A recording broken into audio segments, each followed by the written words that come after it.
Debbie Talbert Duggar, the author of Writing Solo. Thanks for joining me for this solo chat with Michelle Jamison. I'm wearing a sparkly Swarovski crystal, that word I can never pronounce correctly, bandana by Michelle.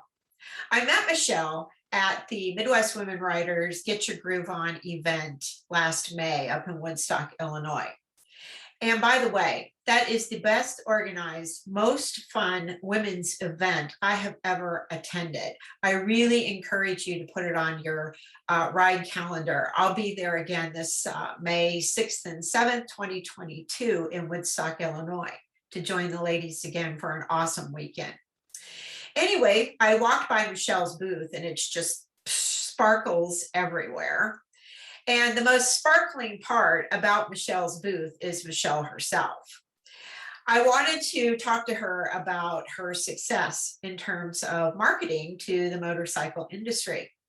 It's no easy task to market a product that you have either written or you make or you have manufactured somehow, and you're out there trying to promote it. It can be daunting, it can be exhausting, it can be exhilarating, and it can be very frustrating.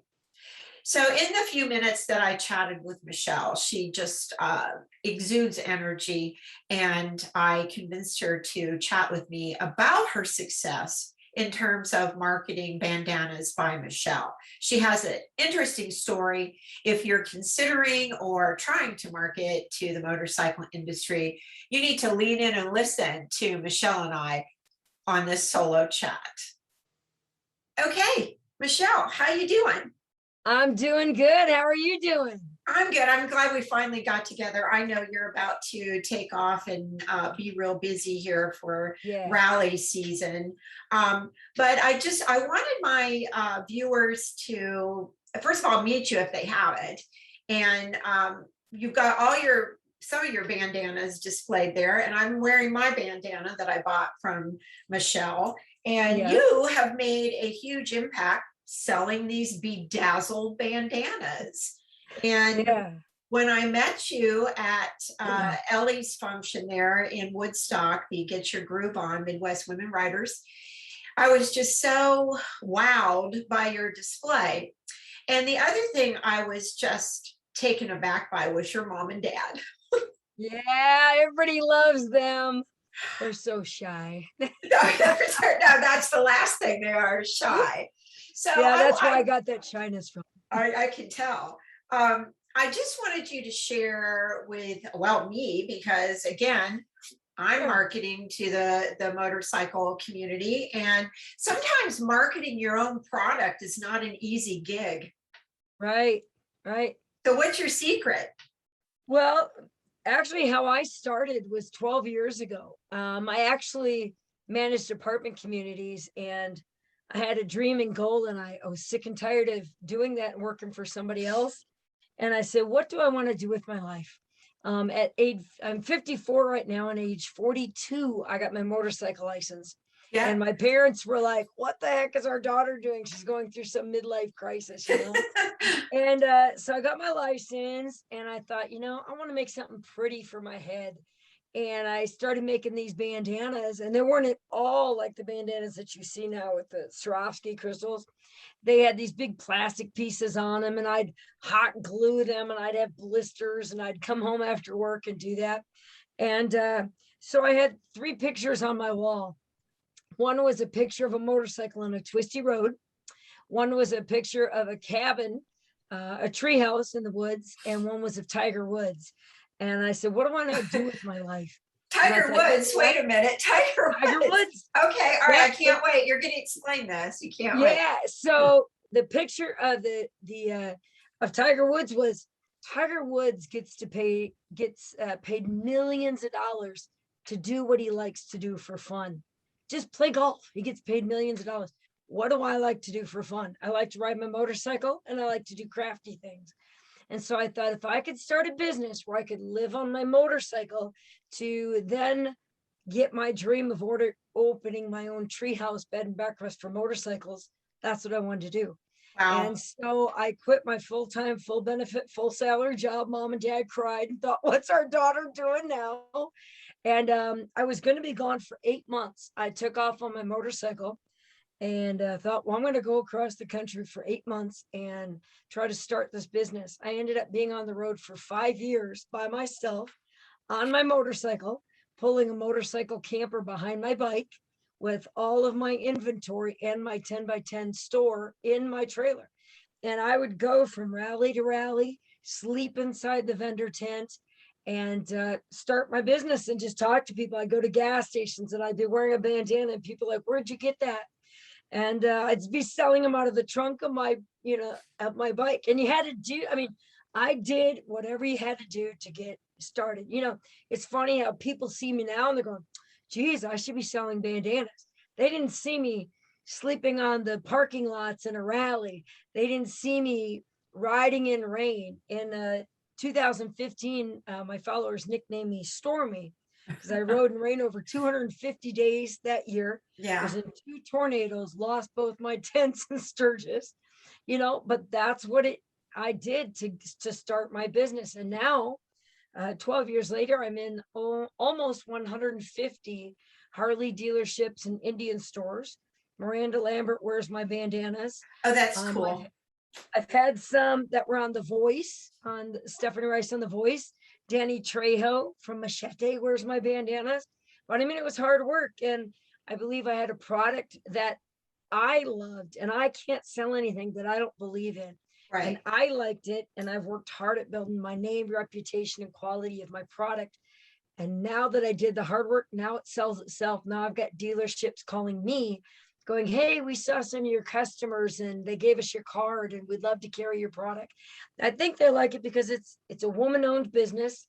It's in Minnesota and Wisconsin, and it's a woman entrepreneur, and I'm getting out there and I did the dirty work to get it going, and I'm doing what I love, and I highly encourage women so many women, they have goals and dreams, but they're too scared to follow up on them. I mean, some people are actually afraid to succeed because what do I do if I succeed?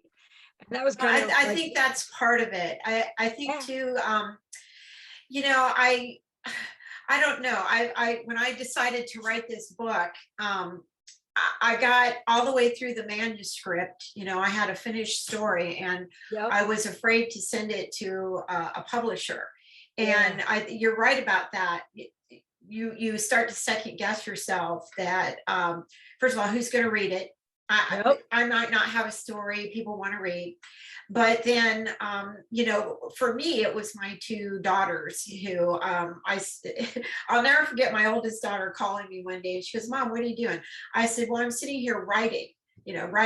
She goes, oh, you mean that book no one's going to read? Because you won't send it to a publisher, was her point, so she had laid the gauntlet, right? And I had to run it then, because I said, okay, I can't do this, who knows, throw it out there and see what happens. And I've been very pleased with it. And I'm I of course looked at your website and I read a little bit of your story, but I think, and it's part of why I'm doing these solo chats too, I think more women need to hear you and women like you who just said, hey, you know what, I'm going to redefine myself. And you were 40 something. I was 52 when I bought my first motorcycle. Okay. And my girls, they had left the house. They were both in college, and I didn't have a purpose anymore. I had to, I didn't have a partner, didn't have, I was no longer the mom. I mean, you're still a mom, but kids are, it's an empty nest. And I had to embark upon redefining myself, and my motorcycle helped me do that. And what I'm hearing you say is your motorcycle helped you do that too. And isn't it great when you can combine what you love with what you want to do? I mean, I just think that's 100%. So it's such a gift. It is truly such a gift. What was your toughest part though? What's the toughest part in your success story? The toughest part? Gosh, probably sleeping in your tent for many nights. I don't know. I'm not sure I can do that. That's the thing too, because I find, I've seen so many people that, they're like, well, you carry a gun, don't you? And and I don't. I'm just not that person, you know. Of course, I did have my hammer and my mace next to me, Right. you know. But as a woman, you got to protect yourself. I mean, yeah, I've had Absolutely. a couple. I said I've met thousands and thousands of wonderful people and two assholes. So yeah, you know, there's gonna be those, but I weeded them Yeah. out for all the ladies, so that was Hey, good. I took one hey, for you the know team. what? I've got 3 chapters in my book about dicks I've known. Ah, Yeah. yes, we weeded them out for everybody else, you Yeah, there know. you go. There But you go. In yeah, fact, I think I have them named Dick it. A, Dick B, Dick C, Dick E, Dick. Oh, that's funny. Oh God, we have all got those. We got to come up with a yeah some sort of T-shirt from that. But I think the hardest part now is yeah, I guess it was probably oh God, oh it was 2015, 75th anniversary of Sturgis. Um, I'd worked hard. My business was taking off, and it was 2 days before Sturgis, and I was making all of these by myself, and they're handmade. I mean, we put the crystals on one at a time, and 2 days before we were leaving for Sturgis, I got like 3 or 4 orders from stores like Vandervest, Harley Davidson, Pig Trail, all these stores calling wanting, 50, 60, 70 bandanas each. And I was working as hard as my little fingers would work to get ready for the 75th anniversary of Sturgis. And I said, okay, we'll get him up. And I hung up the phone and I started crying. And my mom and dad are like, what's wrong? I'm like, I just got 3 store orders and I don't know how I'm going to do this, you know? And it was just, people always say, did you know it was going to be this big? And I believed in myself. And yes, I did know that this was going to, going to be for me. I knew this was going to happen. I didn't know how soon or how long, but I do have goals and dreams. And yeah. And that being said, all of a sudden I know my computer was plugged in and all of a sudden it's saying low battery. So I'm hoping we make Uh-oh, it uh-oh. through. Well, it'll make it through. We can in. I want to know where you're going next because I asked you if you're Yeah. going to be in Daytona because I'm 90 miles from Daytona. I was hoping I'd see Yeah. you again, but you're not going to be at Biketoberfest. No, No. not at Biketoberfest. In fact, my voice is hoarse because I just had a rally this weekend and people always say, well, when do you sleep? I said November 16th from 4 to 6 and maybe the third weekend in December. Yeah. But I leave, see, I have a bike night Wednesday night. Then I do a flood run in Wisconsin. And then Monday, I'll be on the road for 2 months. I go to Arkansas, to Pig Trail, Harley Davidson. They canceled the Bikes, Blues, and Barbecue, but they're having a rally there. Then I go down to Adam Sandoval's Scootin' America K River Campground for that. Then I'm going to Arizona for a month to actually work on a book that I'm writing, but then Good. also do a country music thunder festival, and then down to Galveston for the Lone Star Rally. And first time ever, I'm going to do Vegas Cowboy Christmas. I'm excited about Oh that. my goodness, that sounds exciting. Yeah, Cowboy Christmas. Where national is that? I mean, Las uh, Vegas, but what's the venue? Bay.